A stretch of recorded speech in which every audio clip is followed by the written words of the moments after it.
Yeah, hi there, and I am Michael Buckoff, the founder, owner, and the materials writer for all of your lessons at the 7-Step System to Pass the TOEFL iBT. This is a must-see video for TOEFL iBT speaking practice. And every day I kind of go around YouTube and I look at the different speaking videos that people put up, and I look at the comments underneath the videos, and a lot of students are looking for TOEFL iBT speaking practice. They want to be able to get feedback from a TOEFL iBT speaking specialist, but they don't know where to go. And that's exactly what I do here. I mean, think about this for a minute. I'll explain to you a little bit about how my process works here. So, first of all, students will go to my website here. And before they can get to my website, they have to make a small payment, a monthly payment, to get access to all my courses. So this particular student who posted a speaking response, if we look here, this is my Voxipop discussion group where my students post their responses. This guy here, 19 hours ago, he posted a response to integrated speaking practice test number 1, right? So what he did before he posted his response is he went to my practice test number 1.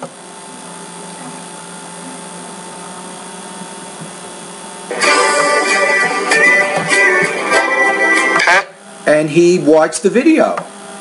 He watched the video here, which gives him the content. So he read a reading passage, he listened to a conversation, and then he went over to my Voxipop discussion group and he posted this response. Now, I've graded almost 6,000 independent and integrated speaking practice tests. I can't even tell you how many writing I've graded over the last few years, probably more than 15,000. And a lot of my students have scored higher than 100. Now, in this video, I'm not going to guarantee anything to you. I'm not going to guarantee if you start posting practice tests, you're going to get 26. It depends on how hard you work. You see what I'm saying? But I will tell you this.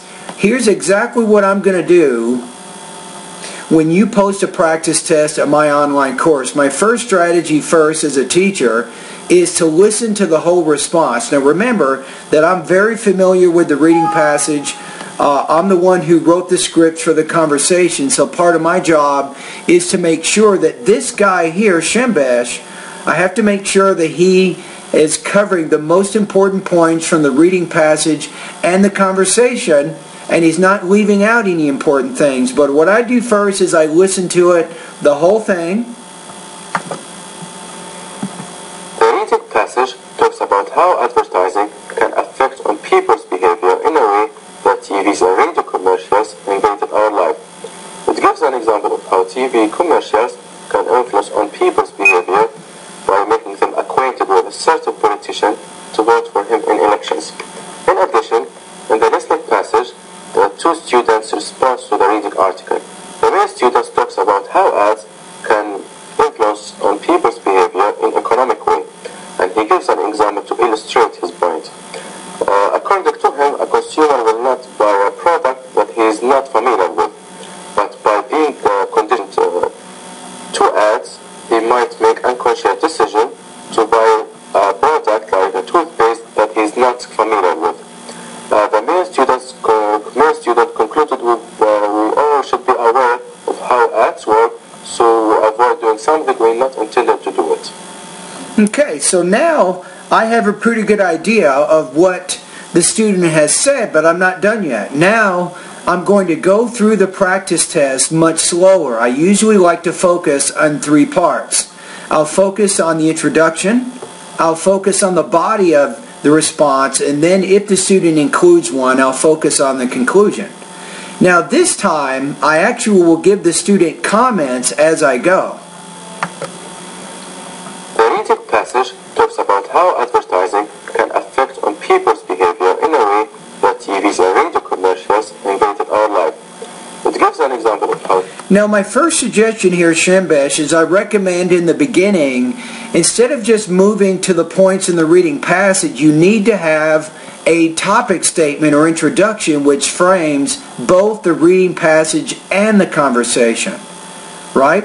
So then you might say the reading and the listening passage discuss the political and the economic effects of advertising, right? So I think that's going to be a little bit better because that tells us the purpose of both sources of information and shows how the information in the listening is related to the information in the reading. TV commercials can influence on people's behavior by making them acquainted with a certain politician to vote for him in elections.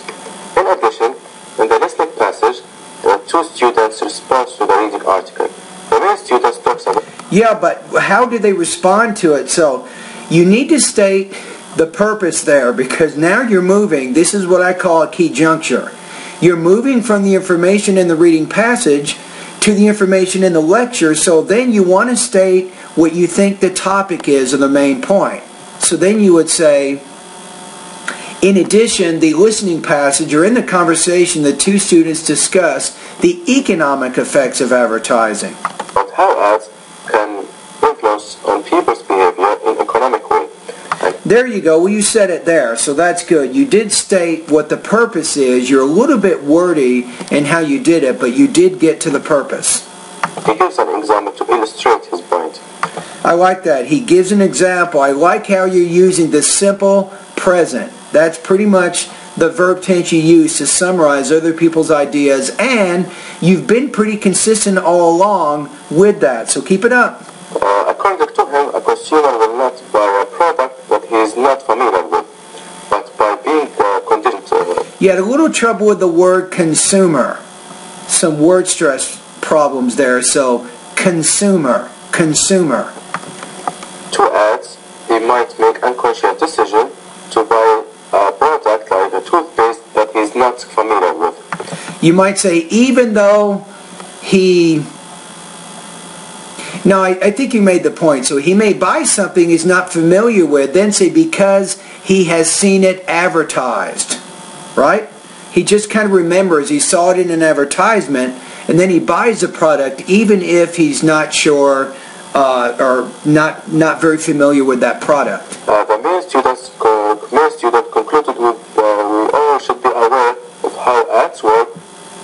I would say the student concluded by saying we should all be aware, so that would be a little smoother, I think, sentence there. So maybe that's a minor language use issue. So the student concluded by saying that we should all be aware of blah blah blah. So avoid doing something we're not intended to do it. Alright, so you guys, if you're watching this from YouTube, you kind of see what's going on here is I kind of interact. I interact with the student as the student posts the actual recording, and what I'm going to do eventually is I will record my response and my comments at my VoxyPop discussion group for TOEFL iBT speaking practice, and then this guy here, the next day he will get all of the comments that I'm just giving him right now. Now my next point is I have to tell him how he scored. So then I'm going to say, Shembesh, okay, based on the iBT rubrics that are used to score the integrated speaking tasks, I think here you had some minor issues with delivery. And one thing I'd like you to work on, if you go to the pronunciation section of my course, you might want to do that right now. So let's go back to my course. And I'd like to have you take a look at word stress. Sometimes when you're doing the TOEFL speaking, you have some word stress shifts when you're speaking. And we'll take a look at that in just a minute.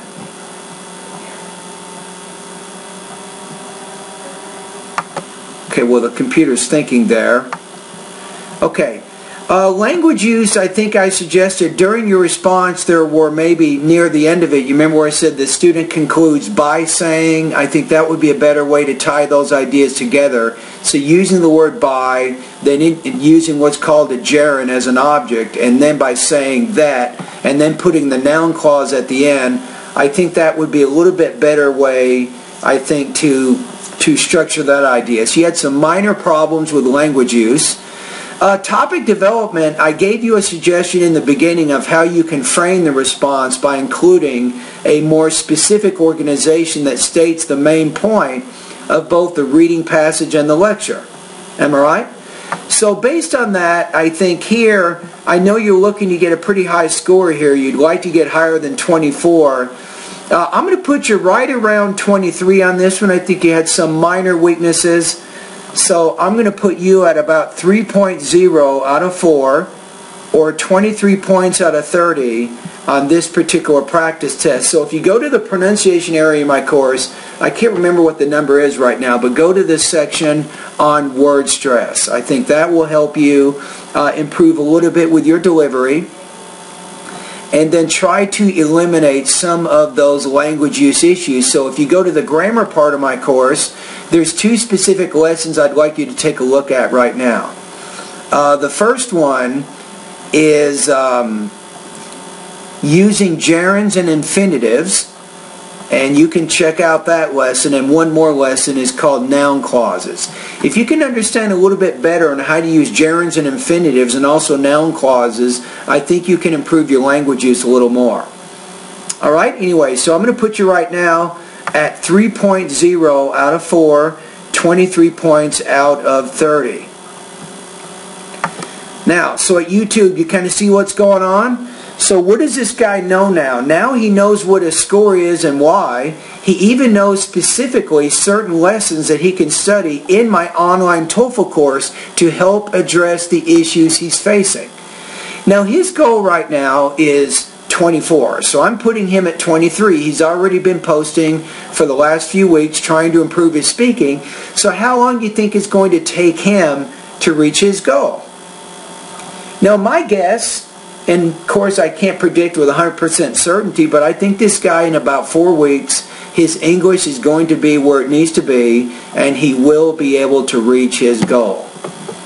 Alright, so that's it. This is how the TOEFL iBT practice works at my website. You start posting speaking practice tests, I start giving you feedback, you start solving problems, language issues, delivery issues, topic development issues. Eventually, your speaking will improve a lot, and then you'll reach your speaking goal. Alright? And that's it. And thank you for watching the video. Now, if you know anyone who needs TOEFL iBT speaking practice, and they're on a tight budget, they don't have a lot of money to spend, you can tell them to go to my course at onlinetoeflcourse.com. And guess what? I will give you and all your friends exactly the same kind of feedback that I'm giving this person in this video.